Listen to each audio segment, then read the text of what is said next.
સાથીઓ, થોડા દિવસ પહેલા એક સમાચાર વહેતા થયા હતા કે હવે ઉત્તર પ્રદેશમાં યોગીની ખુરશી ખતરામાં છે.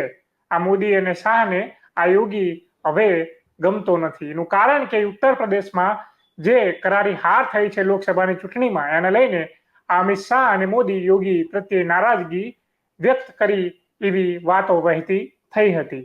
પણ હવે યોગી સામે નમતું જોખ્યું છે. અને એક કહેવત છે ને ગુજરાતીમાં કે જેને કોઈ ના પહોંચે એને એનું પેટ પહોંચે.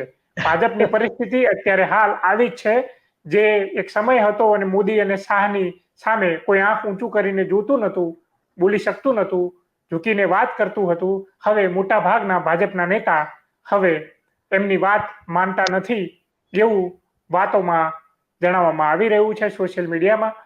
હવે આ જે નેતાઓ છે જે ભાજપના, એ અંદરૂની પોતાની સત્તા માટે, પોતાની લાલસા માટે ઝઘડી રહ્યા છે અને મોદી અને શાહની અવગણના કરી રહ્યા છે.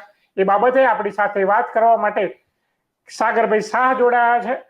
સાગરભાઈ શાહ, ક્રાંતિ માર્ગે આપનું ખૂબ ખૂબ સ્વાગત છે. જી સાગરભાઈ, શું કહેશો આ મુદ્દે? જુઓ, ડબલ એન્જિનની સરકાર, ડબલ એન્જિનની સરકાર, ડબલ એન્જિનની સરકાર છેલ્લા 10 વર્ષથી જે લોકો કહી રહ્યા હતા, જી, ભારતીય જનતા પાર્ટીની અંદર કેટલાય એવા નેતા હતા, કેટલાય એવા નેતાઓ હતા અલગ અલગ રાજ્યોમાં પણ જે મોદીના વિરોધી હતા, પરંતુ ડબલ એન્જિનની મજબૂત 2 જણાની ગુજરાતી લોબીની સરકાર હોવાથી બોલતા નતા. પરંતુ હવે જ્યારે આ સરકાર બેસાખીની બની ગઈ છે, નાનીની બની ગઈ છે, ઓક્ટોપસી બની ગઈ છે, 10 પગી બની ગઈ છે, ત્યારે ખાલી ઉત્તર પ્રદેશમાં યોગી સિવાય દરેકે દરેક રાજ્યોમાં જ્યાં જ્યાં પણ ભારતીય જનતા પાર્ટીની અત્યાર સુધી ડબલ એન્જિનની સરકાર હતી, એની અંદર કેન્દ્રનું સૌથી મોટું એન્જિન જે મોદી સરકાર હતું એ હવે બેસાખી સરકાર થઈ ગઈ હોવાથી એ લંગડું થઈ ગયું છે. અને એના કારણે અલગ અલગ રાજ્યોની અંદર જે નેતાઓ મોદીના વિરોધી હતા, એકચ્યુઅલી મોદીના વિરોધી અંદરથી હતા, જે મોદી અને શાહને પસંદ નહોતા કરતા, એ આજે પોતાનો અવાજ દરેક મંચ ઉપર ખુલ્લે આમ ઊંચો કરી રહ્યા છે અને કોઈ ડરી નથી રહ્યું.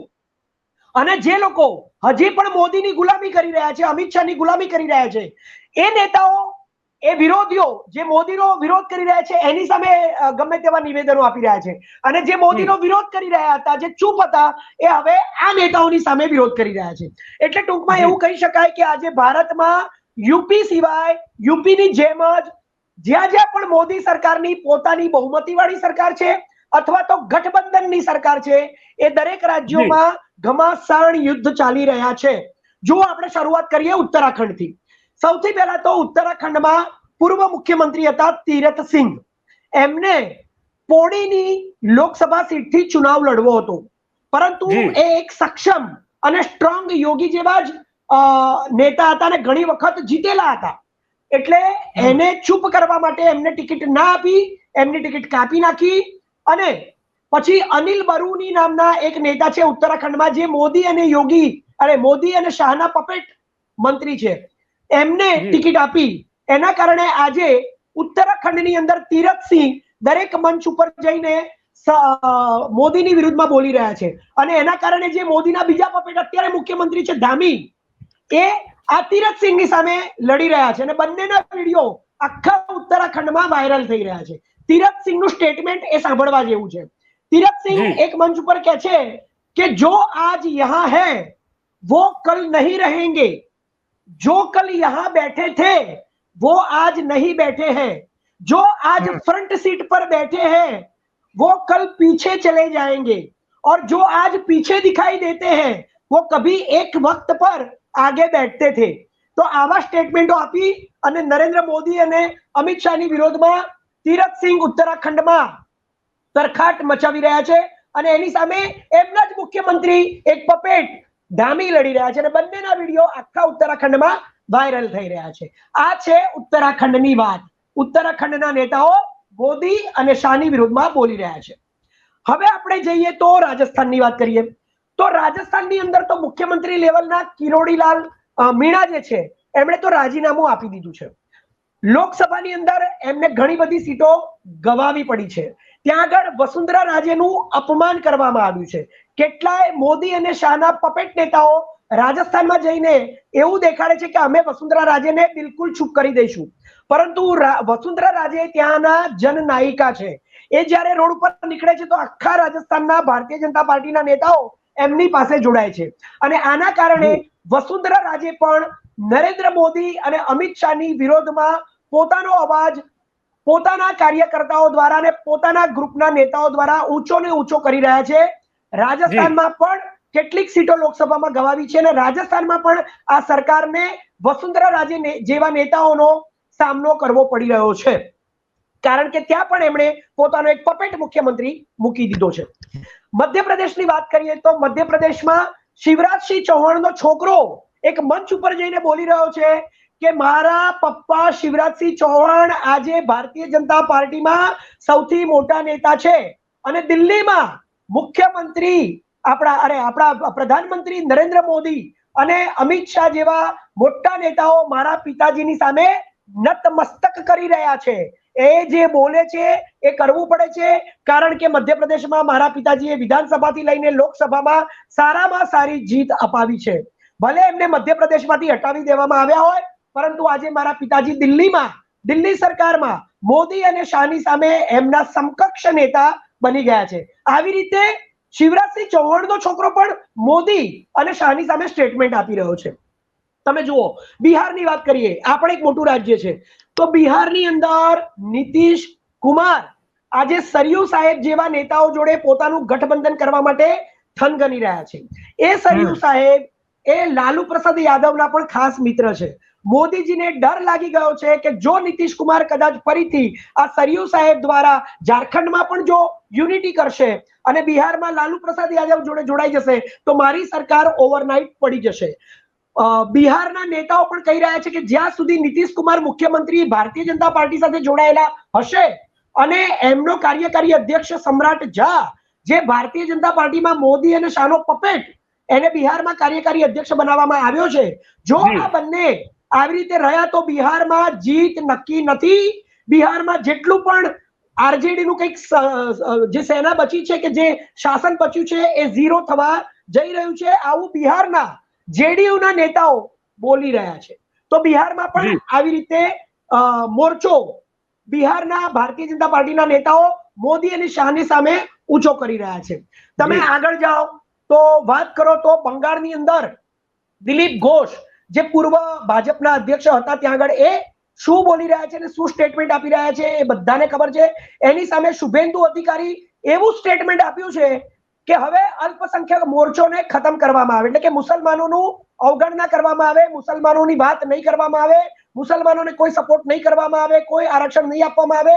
અને મોદીનું જે સૂત્ર છે જે આખા ભારતમાં છેલ્લા 10 વર્ષથી ફેમસ કરવામાં આવ્યું છે, સબકા સાથ સબકા વિકાસ, એને નાબૂદ કરવાની વાત કરી રહ્યા છે શુભેન્દુ અધિકારી. અને કહે છે કે હવે ભારતીય જનતા પાર્ટી માત્ર એ લોકોની સાથે જે લોકો ભારતીય જનતા પાર્ટી સાથે, જે લોકો અમને વોટ આપશે અમે એનું કામ કરીશું. એટલે કે જે અત્યાર સુધી નાટક કર્યા કે આ દેશના 140 કરોડ લોકો મારો પરિવાર છે, 140 કરોડ લોકોમાંથી માત્ર એ લોકોનું જ ધ્યાન રાખવામાં આપશે જે ભારતીય જનતા પાર્ટીને ચૂંટશે અથવા તો વોટ આપશે. એટલે આ નરેન્દ્ર મોદીની વિરુદ્ધમાં શુભેન્દુ અધિકારીએ આખા બંગાળમાં બૂમો પાડીને નરેન્દ્ર મોદીના સૂત્રની કિરકિરી કરી નાખી છે.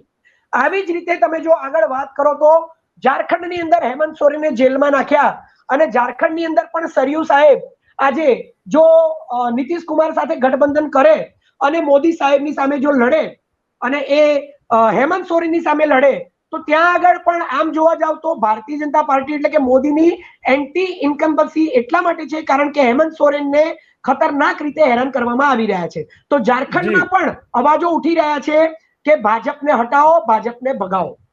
બરાબર છે. આ ઘણા બધા સ્ટેટની મેં વાત કરી. એવી રીતે અગરતલાની વાત કરીએ તો ત્રિપુરામાં અગરતલામાં ભારતીય જનતા પાર્ટીની ઓફિસની અંદર, પંચાયતની ઓફિસની અંદર ભારતીય જનતા પાર્ટીના નેતાઓએ જ અંદર મારામારી કરી અને એના કારણે ત્યાં ભારતીય જનતા પાર્ટીની ઓફિસમાં તાળા લગાવી દેવામાં આવ્યા છે. પછી તમે વાત કરીએ આસામની, તો આસામમાં તો ભાજપનું કઈ છે જ નહીં. એ જે છે હેમંત બિસ્વ શર્મા એ તો પપેટ છે, એ તો કોંગ્રેસનો માણસ છે. ત્યાં તો જે પણ આખું શાસન છે બધું કોંગ્રેસનું છે, માત્ર એને ખરીદી લેવામાં આવ્યો છે.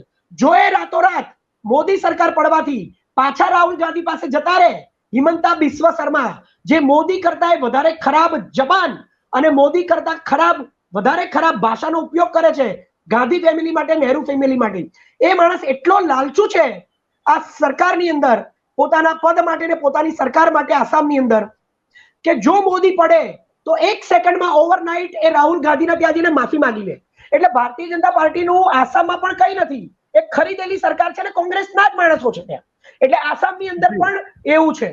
હવે તમે વાત કરો કે આરએસએસ જે એની પોતાની માતૃ સંસ્થા છે, એ આરએસએસ ના મોહન ભાગવતે ફરીથી સ્ટેટમેન્ટ આપ્યું બિહારની અંદર કે ભાઈ જો માણસની લાલચ વધી જાય તો માણસ એ અવતાર બની જાય છે, એને અવતાર બનવાની ઈચ્છા થાય છે, એને દેવતાઓના દેવતા બનવાની ઈચ્છા થાય છે, એને સુપરમેન બનવાની ઈચ્છા થાય છે. આવું મોદી સાહેબ માટે નામ લીધા વગર ભાગવત સાહેબે આરએસએસ ના જે સંઘ સંચાલક છે એમણે આવું સ્ટેટમેન્ટ આપ્યું, અને કેટલા વખતથી આવા સ્ટેટમેન્ટ આપી રહ્યા છે. એમના મુખપત્રોની અંદર પણ મોદી અને શાહની વિરુદ્ધમાં આવું લખી રહ્યા છે. તો તમે જુઓ કે દરેકે દરેક જગ્યાએ આખા ભારતની અંદર તમે જુઓ, કોઈ પણ રાજ્ય તમે લઈ લો. આજે મેં તમને કહ્યું શરૂઆતમાં કે ભારતીય જનતા પાર્ટીની અંદર જે 2 પ્રકારના નેતાઓ હતા, એક તો મોદી અને શાહના વિરોધી જે 10 વર્ષથી ચૂપ હતા, એ આજે ખુલ્લેઆમ બોલી રહ્યા છે. અને જે હજી પણ મોદી અને શાહની સામે નથી બોલી રહ્યા, એ લોકો મજબૂરીના કારણે આ નેતાઓની સામે બોલી રહ્યા છે. અને આવી રીતે બંને જણા એકબીજાની સામે બોલીને ઝઘડો કરી રહ્યા છે. તો અત્યારે વિપક્ષ તો ચૂપ છે, ઇન્ડિયા ગઠબંધન ચૂપ છે, પરંતુ આ દેશની અંદર જેવું યુપીમાં નાટક થયું, ડ્રામા થયો, એવો આજે ભારતીય જનતા પાર્ટીની અંદર જ એકબીજાની સાથે ભારતીય જનતા પાર્ટીના જ લોકો લડી રહ્યા છે. એટલે આ નક્કી થઈ ગયું છે. અને તમે જુઓ કે નીતિશ કુમાર અને નાયડુ પણ પોતાની ડિમાન્ડ ઉપર ડિમાન્ડ મૂકી રહ્યા છે. એના કારણે એ પણ છે કે એ લોકો પણ ઓવરનાઇટ ખસી જઈ શકે છે. તો આ ભારતીય જનતા પાર્ટીમાં આજે નરેન્દ્ર મોદીએ પોતાના અભિમાન, અહંકાર અને ઘમંડના કારણે સુપરમેન બનવાની લાયમાં, દેવતાઓના દેવતા બનવાની લાયમાં, એક અકેલા સપ્પર ભારી બનવાની લાયમાં પોતાની સરકાર તોડી નાખી છે, પોતાની સરકારના ટુકડે ટુકડા કરી નાખ્યા છે. આ લોકો કોઈ બીજા નેતાને, કોંગ્રેસના નેતાને કહેતા હતા ટુકડે ટુકડે ગેંગ, એ ટુકડે ટુકડે ગેંગ આજે પોતે ટુકડે ટુકડે ગેંગ બની ગઈ છે અને પોતાની જ પાર્ટીના ટુકડા ટુકડા કરી નાખ્યા છે. આ છે નરેન્દ્ર મોદીની કૂટનીતિની કહેવાતી સોકોલ્ડ મોદી સરકાર, જે હવે અપાઈ જ બેસાખીની સરકાર બની ગઈ છે. જી સાગરભાઈ, ક્રાંતિ માર્ગે વાત કરવા બદલ આપનો ખૂબ ખૂબ આભાર. આ હતા આપણી સાથે સાગરભાઈ શાહ, જેઓએ બહુ સચોટ રીતે સમજાવ્યું કે કેવી રીતે ભારતીય જનતા પાર્ટીમાં ભાગલા પડી રહ્યા છે, અંદરો અંદર લોકો લડી રહ્યા છે અને મોદી અને શાહની વિરુદ્ધમાં એક જાણે મોરચો માંડી રહ્યા હોય એવું વાતાવરણ આખું ફેલાઈ રહ્યું છે. જોતા રહો ક્રાંતિ માર્ગ ઇન્કલાબ જિંદાબાદ.